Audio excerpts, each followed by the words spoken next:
Good evening. Thank you for joining us. My name is Alina Shirazi, and I'm so excited to be with you all for Enron's second quarter earnings call. A little bit about me. I've previously reported from the White House, the Pentagon, space launches, and I'm privileged to be here. This is more than just an update. It's a historic moment. Our last earnings call was in October 2001, and today marks the first time in 24 years that Enron returned to the public stage to share our financials, our strategy, and our renewed vision for the future. Much has changed here, but what remains is Enron's commitment to bold thinking, market leadership, and energy innovation. This quarter marks a pivotal moment in our journey alongside a strong financial performance and continued operational discipline. We are excited to highlight a new strategic partnership with Lockheed Martin. This is an alliance that reflects our shared commitment to energy innovation, national resilience, and next-generation infrastructure. Together, we're exploring advanced energy systems that will shape both commercial and defense applications in the years to come. Today, we'll be sharing our performance highlights, financial outlook, and strategic direction as we continue navigating the ever-evolving global energy landscape.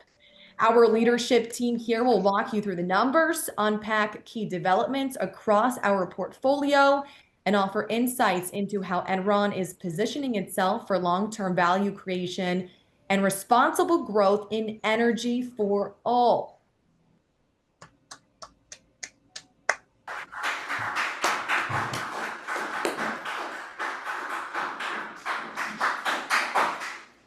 You're going to be hearing directly from several members of our board of directors, nuclear scientist and chief technical officer Daniel Wong, and general counsel Richard Seibert, DJ Withy, our vice president of energy services, and of course, our chief executive officer, Connor Gatos.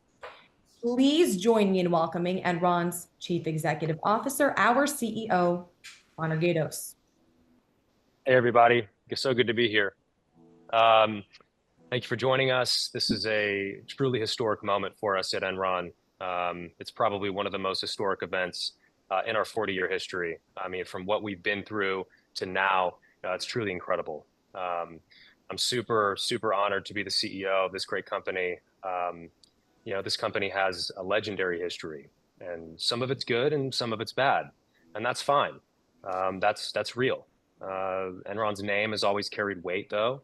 And one thing that defines us is that we don't run from that. We embrace it. Because what we're doing now and what we're building, that's the most exciting and that's the most important thing that I think that's been done in America, especially in corporate America, in quite a long time.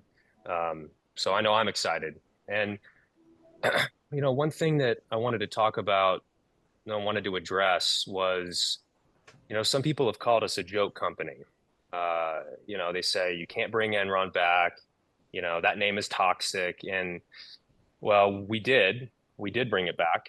And now everyone, literally everyone wants to be a part of it. I hear this constantly. I get DMs and messages and emails from people constantly asking, how can I be a part of this great company? And so to the people out there that would think that this is some sort of joke, take another look. All right, because we are back, and we're not just back as a name, we're back as a force. And I came into this company and I came into the leadership team with one vision: to cut the noise, to build real products that change real lives, to return power to the people, literally, with our Enron Egg, and to do it all with speed, precision, and style. Okay, and we don't waste time.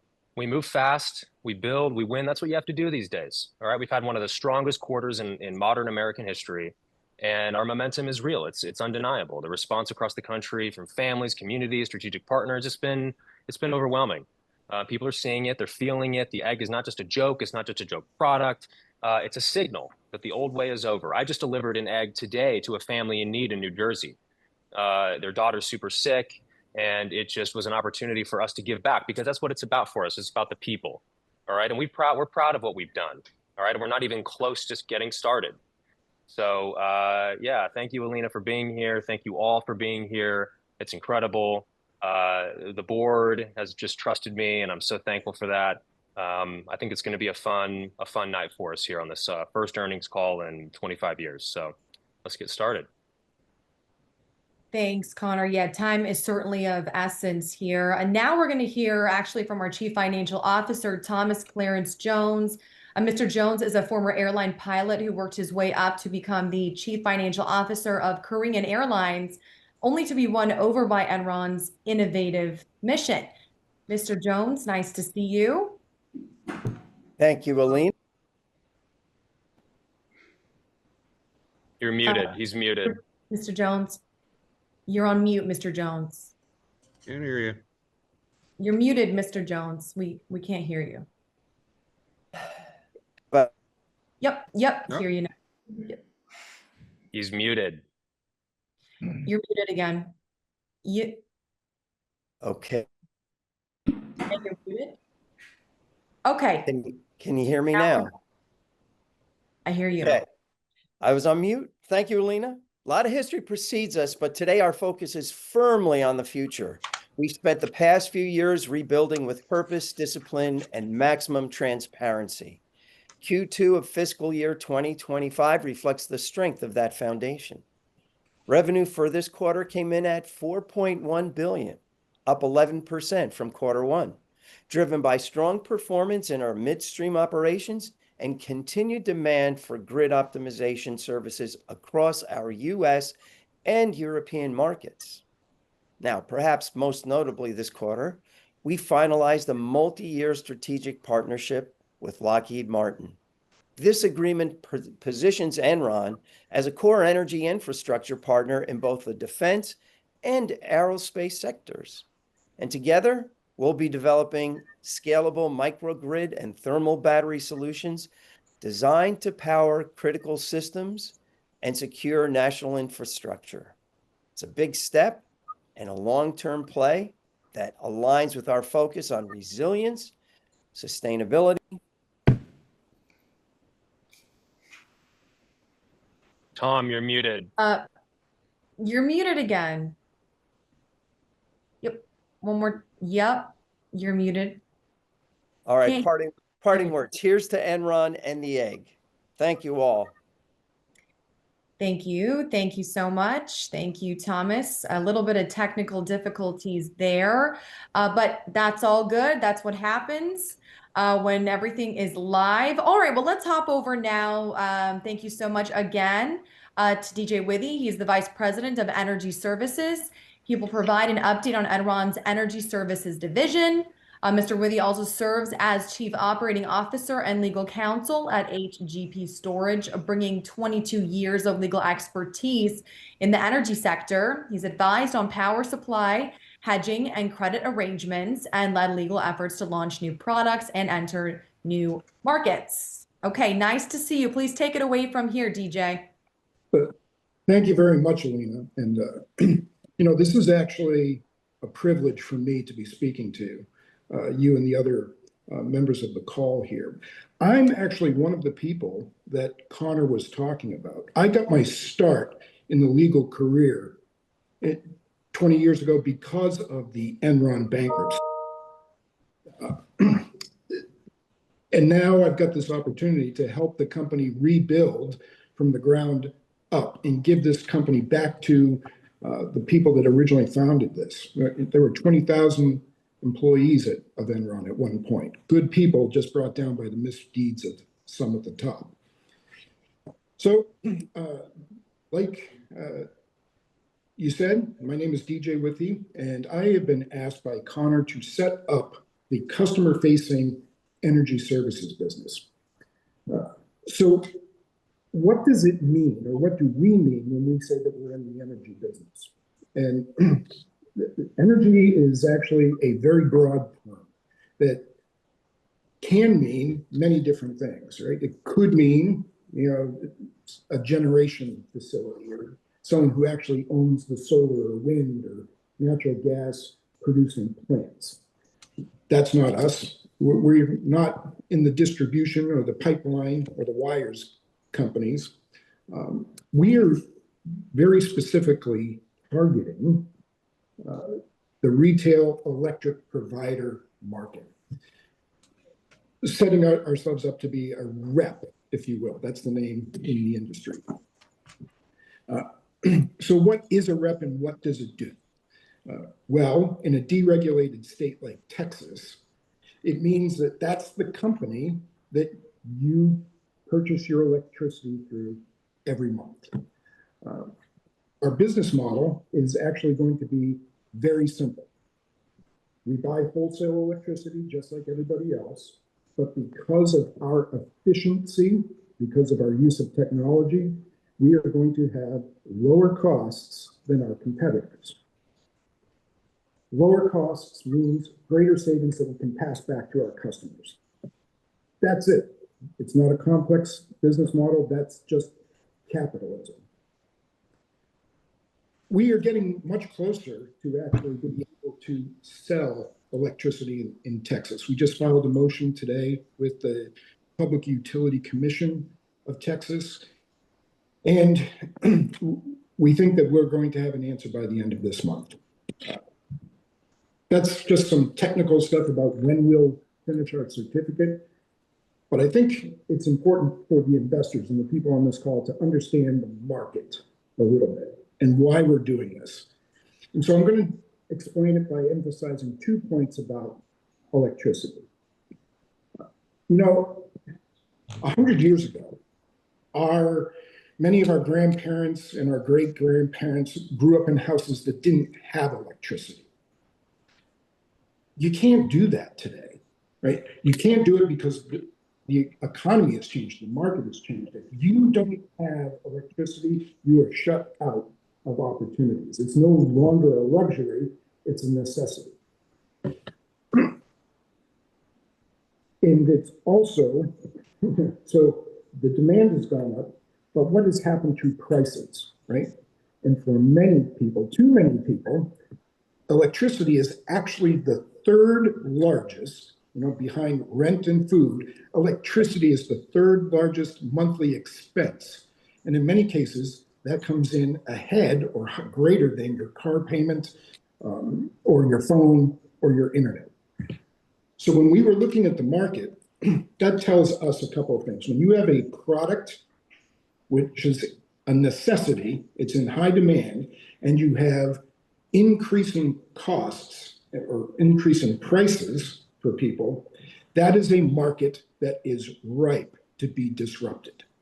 And that's what they're bringing the energy team in to do. It's important too, I think, that's just the macro level, but if you look at Texas in particular and why we are starting our business in Texas.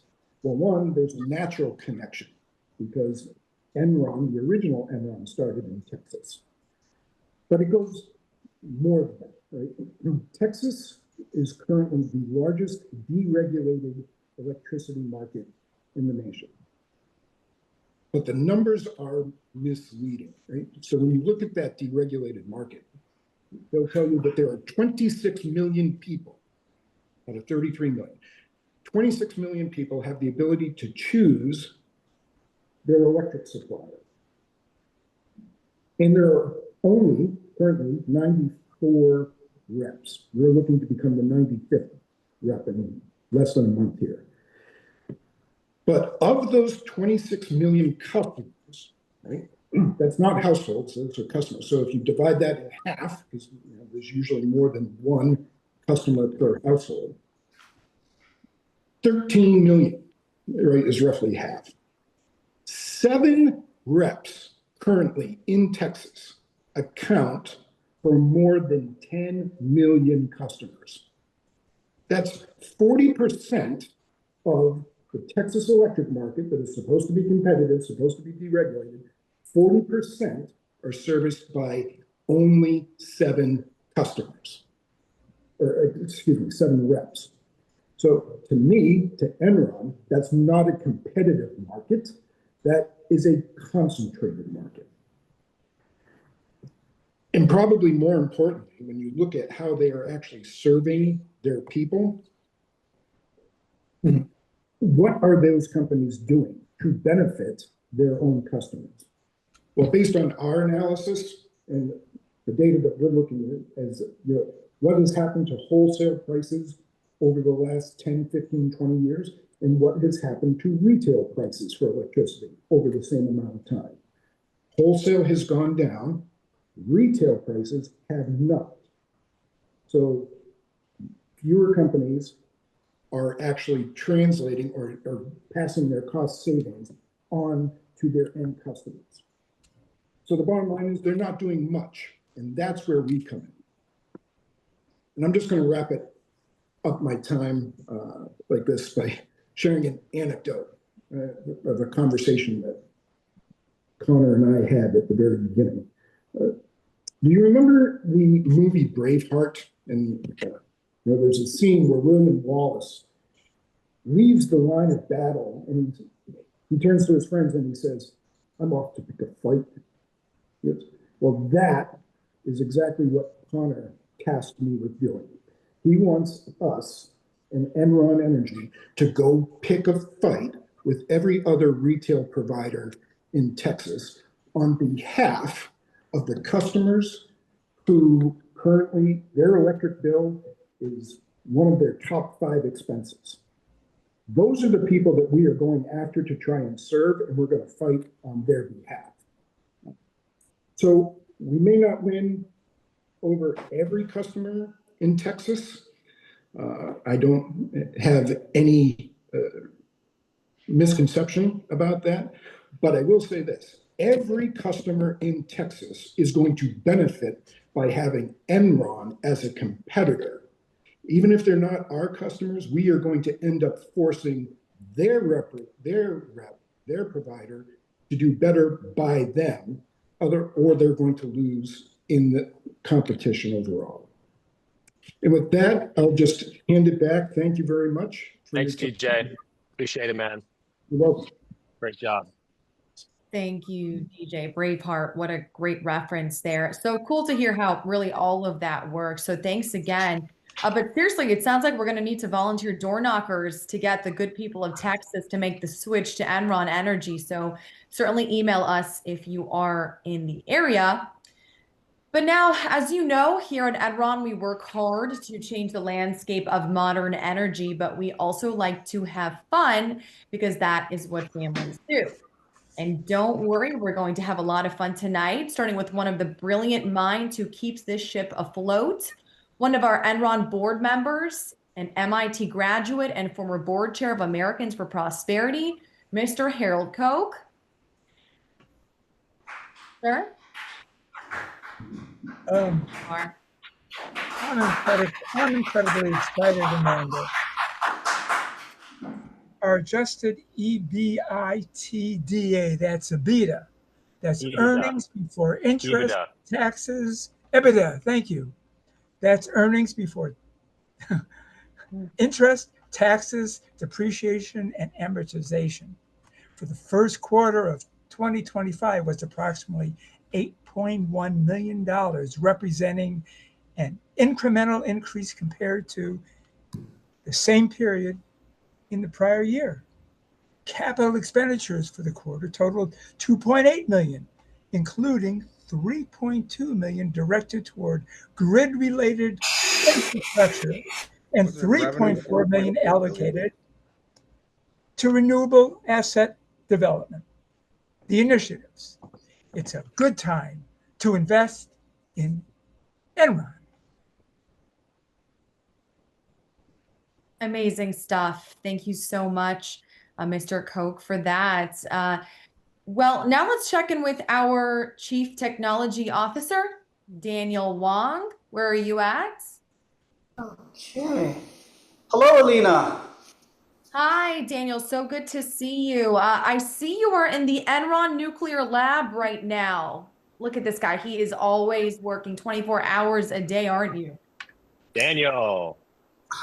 It's true, and let me tell you, it makes dating very hard.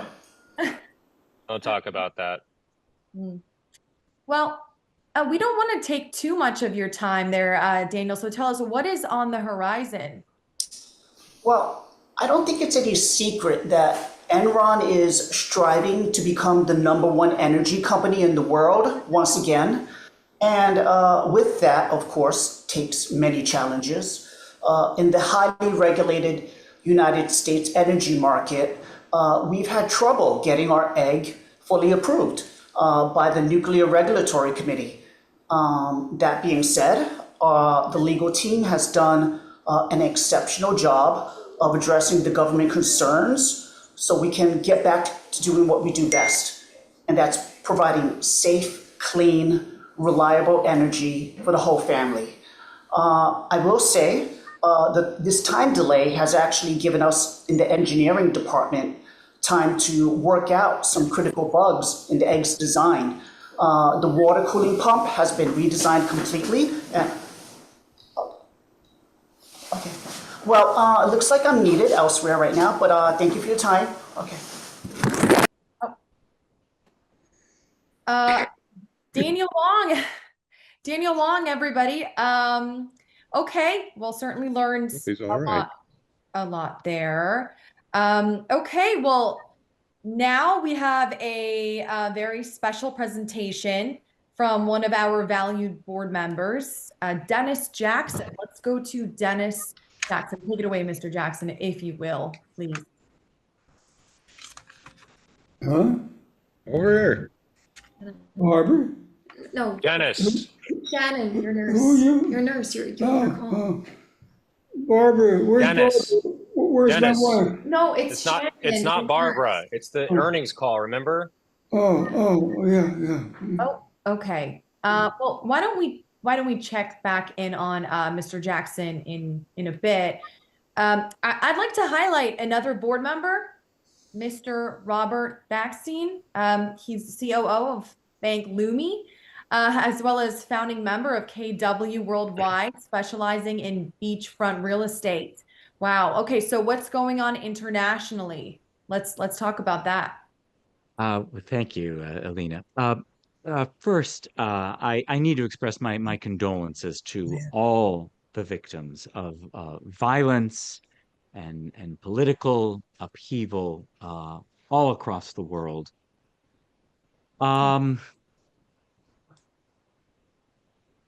Violence is never the answer. We need. Bob, you're muted. Thank you. Thanks, Con.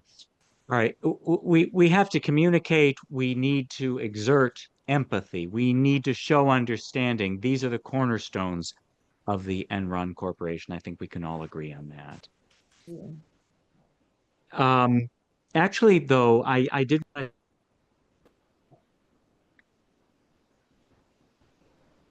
Oh, you might be muted there. Yep. We've come into a silver lining. Now this. Oh, okay. Dennis, The I think silver lining is gold. Gold is the silver lining. I need to make that point, especially for you, our beloved family. The gold has risen. It's 3% during the conflicts in June. As you all know, gold is a significant portion of the investments in our employee 401 package. And Con, I know you know this. I think Yeah, you were doing this a little is happy this dance is there. Is a little inappropriate, don't you think, Bob? Con, seriously, I mean, all the guys here, I mean, they've been doing the happy dance, since the trends started to show, right? I mean, there's an upside to it. I mean, I realize there's sadness, This is there's an grief earnings in the call. Yeah, it's inappropriate. I think, yeah. Thanks, Bob. Yep. Okay, amazing. Thank you, Robert, for the fiscal insights. Now it's time to inject a little heart into the meeting. Okay, I'd like to take a moment to recognize Enron Cares.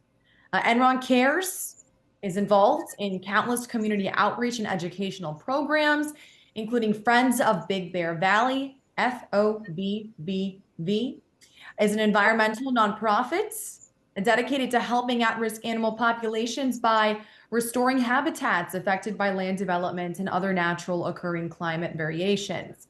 But rather than tell you, let me just show you my two avian friends, Jackie and Shadow. Kind of small. Okay. Are they powering with one of our eggs? Well, I Really see cool. two eggs right there. It's That's beautiful. yeah. Okay. Well, that's nature for you folks. Okay, we'll keep an eye on the lovebirds, check in on them later. Next up, Rich Seibert, Enron's general counsel. Rich will be talking about a recently filed memorandum on the Enron eggs regulatory challenges. Rich, please take it from here. Is this thing on? Yep. Yes. It's on? Okay. Can I bill for this? Oh, well, thank you, Alina. I'm happy to take the opportunity to talk about really a legal landmark in the memorandum that Enron has recently filed in the appropriate court.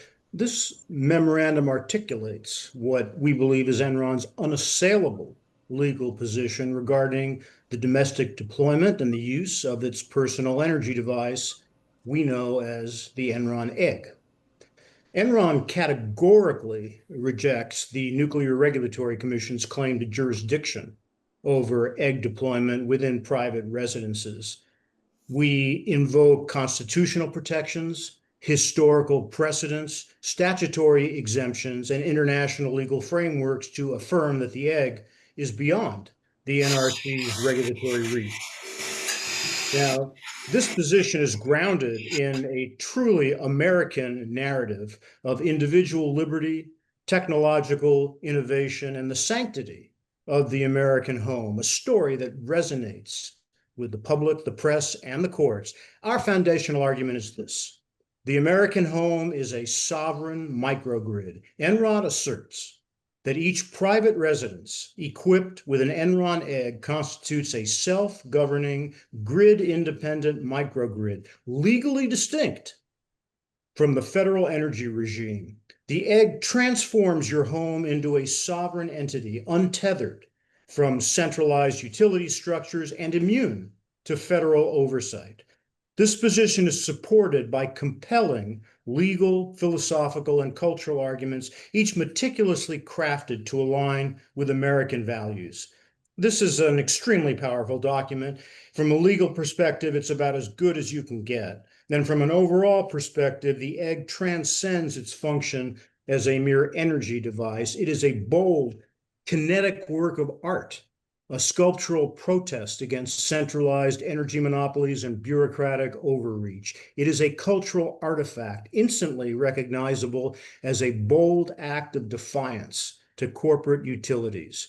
Its appeal lies in that defiance, making any regulatory action a direct attack on free expression and the First Amendment, a narrative that will dominate social media and public discourse. The egg is not a product. It's a household industry, and it makes me proud to be an American. It almost makes me proud to be a lawyer. Almost. Thank you, Rich. Great work as always. Thank you. Thank you, Alina. But before I go, I'd like to highlight someone who's done exceptional work in getting this over the line. Carolyn Barrett. Can we give her a round of applause? She's really risen to the occasion. Oh, thank you so much. Thank you, Mr. Seibert. Hey, y'all. I am so proud to be here. We're about to file a memorandum within the week that should help clear up some of the confusion that's going on with the NRC. So we appreciate everyone's patience while we've been working through that. So yeah, thank you. Thanks, Caroline. Thank you also, Mr. Seibert. Great to work with you and the legal team there.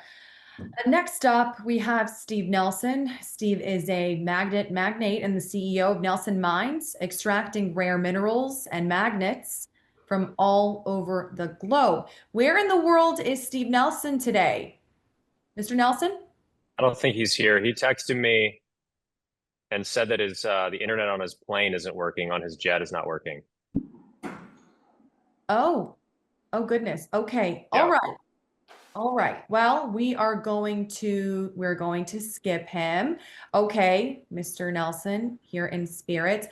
Okay, well, let's skip to this. Enron certainly needs your input. So we're in the beginning stages of planning our next Enron Executive Alignment Summit, where every Enron employee is at the VP level or higher, brought together in a setting that encourages synergy.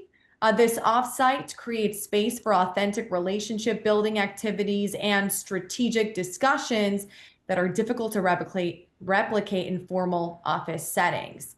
These 2 weeks are certainly going to be key to cultivating teamwork, enhancing leadership cohesion, and ultimately driving shareholder value. So in a moment, a poll is going to pop up, and we would absolutely love your input.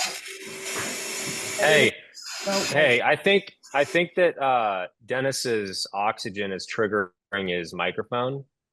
Is it possible if we can turn that down?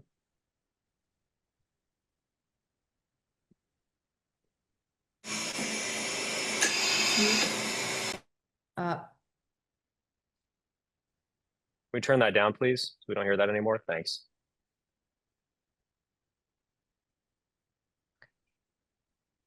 Getting those results in.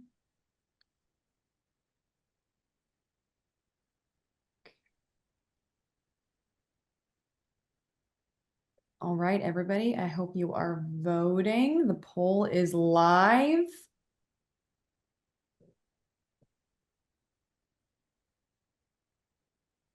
All right, and as those results are coming in, if any of you out there have been to one or more of these choices, let us know what you thought in the chats.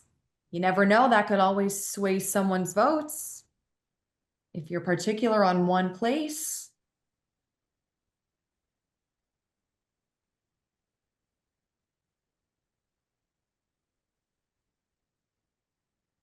All right. It looks like the results are coming in. Okay. Guess what? All right. Looks like the votes are in, and you have collectively chosen Lake Como. Wow. Oh, It'll be a that's lot of fun. gorgeous. I've always wanted to go there. Wow. Okay. Have fun, executive team. Okay.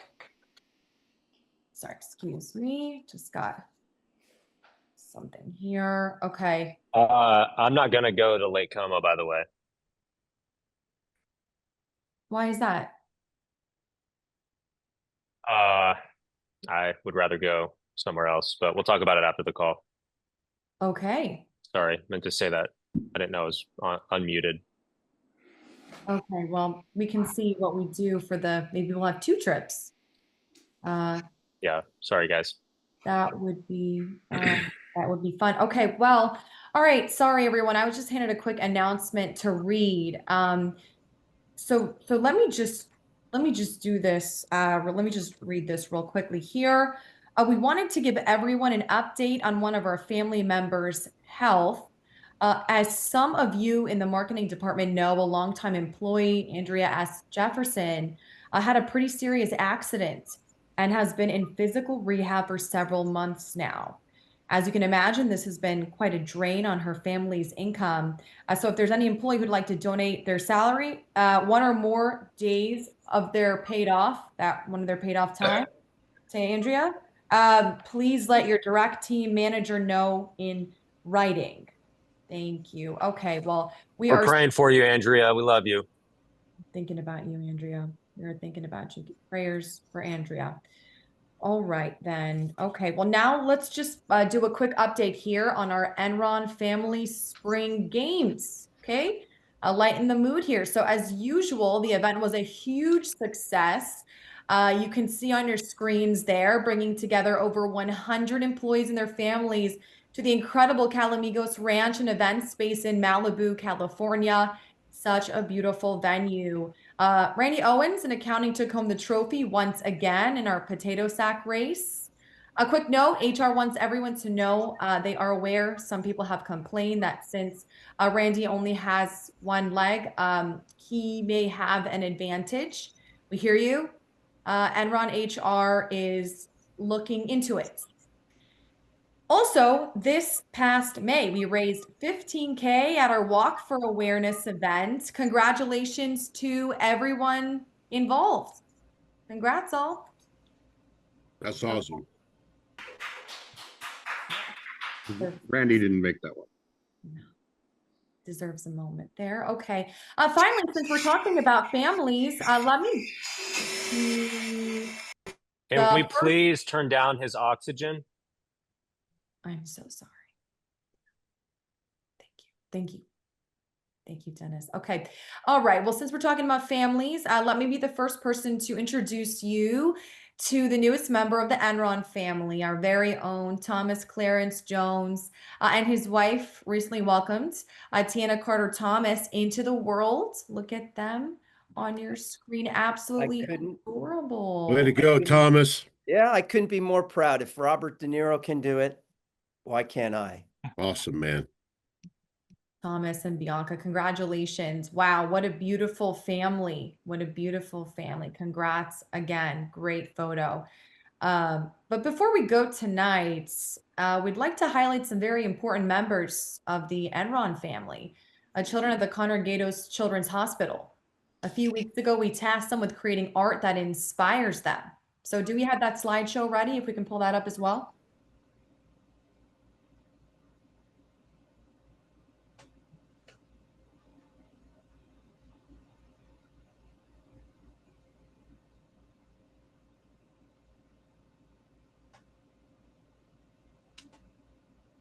Is there supposed to be music behind this?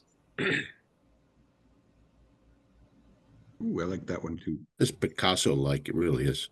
That looked like my mother-in-law. No, I love getting these kids involved. Oh. Okay. Copyright notice on these things. Wow. That's Mozart. Who drew that? Doug or Ted. Are we going? Oh, I thought you meant Mozart. You're gonna drew be. that.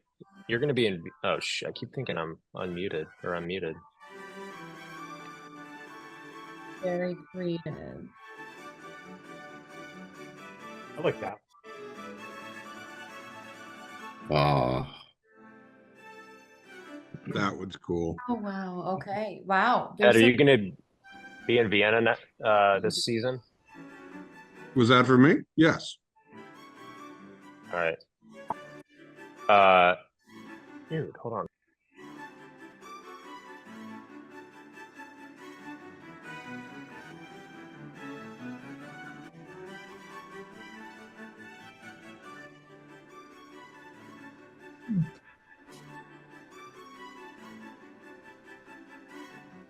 Okay. All right. Well, that was beautiful. But before we go, I'm going to bring Connor Gatos here to leave us with some parting words, Connor, if you will. That would be fantastic. Bring it home. Sorry. Yeah. Well, first of all, thank you so much, Alina, for all the hard work that you've done. I know this has been a long time coming for you, and you've waited so patiently. So thank you. And congratulations to Tom and Bianca. What a beautiful baby you have. Can't wait to meet the little guy. Before we go tonight, I just want to say a very sincere thank you to each and every one of you, all of you. I see you working hard, working late. You're coming in early.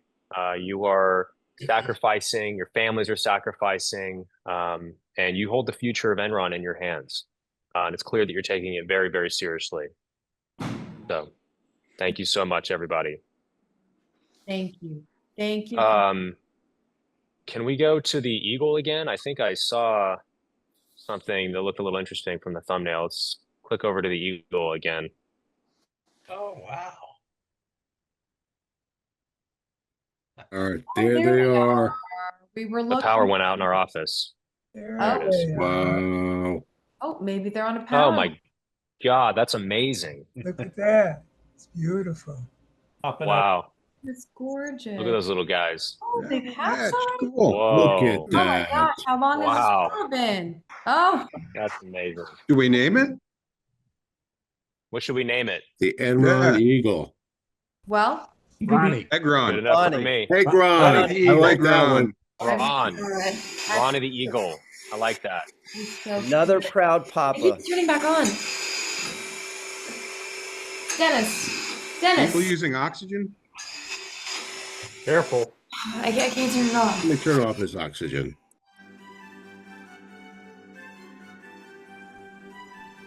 right.